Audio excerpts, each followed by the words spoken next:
ಇನ್ನು ನೆಲಮಂಗಲದಲ್ಲೂ ಕೂಡ ಇದೇ ರೀತಿಯಾದಂಥ ವ್ಯವಸ್ಥೆಯನ್ನ ಮಾಡ್ಕೊಂಡಿದ್ದಾರೆ. ಇಲ್ಲೂ ಕೂಡ ಬಾಡೂಟವನ್ನ ಕೊಡೋಕೆ ಈಗ ಸಿದ್ಧತೆಯನ್ನ ಮಾಡ್ಕೊಂಡಾಗಿದೆ. ಕಾರಣ ಎಲ್ಲರೂ ಕೂಡ ಸಿದ್ದರಾಮಯ್ಯನವರ ಅಭಿಮಾನಿಗಳು ಯಾರಿದ್ದಾರೆ ಎಲ್ಲ ಕಡೆಯೂ ಕೂಡ ಇದೇ ರೀತಿಯಾಗಿ ವ್ಯವಸ್ಥೆಯನ್ನ ಮಾಡ್ಕೊಂಡಿರೋದು. ಅವ್ರಿಗೆ ಏನು ಇಷ್ಟ ಆಗಿದೆಯೋ ಅದನ್ನೇ ಜನರಿಗೆ ಕೊಡೋಣ ಅಂತ ಸಿಎಂ ಸಿದ್ದರಾಮಯ್ಯನವರು ದಾಖಲೆ ಬರೆಯುವ ಹಿನ್ನೆಲೆಯಲ್ಲಿ ಈಗ ಭಕ್ತನಪಾಳ್ಯದಲ್ಲಿ ನಾಟಿ ಕೋಳಿ ಬಾಡೂಟವನ್ನ ಮಾಡ್ಕೊಂಡಿದ್ದಾರೆ.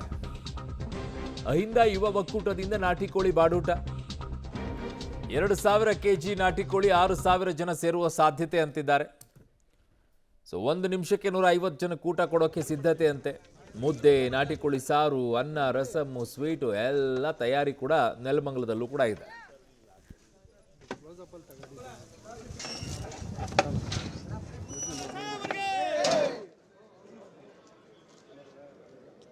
ಸರ್ವ ಜನಾಂಗದ ನಾಯಕ ಸಿದ್ದರಾಮಯ್ಯನವರಿಗೆ, ಸರ್ವ ಜನಾಂಗದ ನಾಯಕ ಸಿದ್ದರಾಮಯ್ಯನವರಿಗೆ.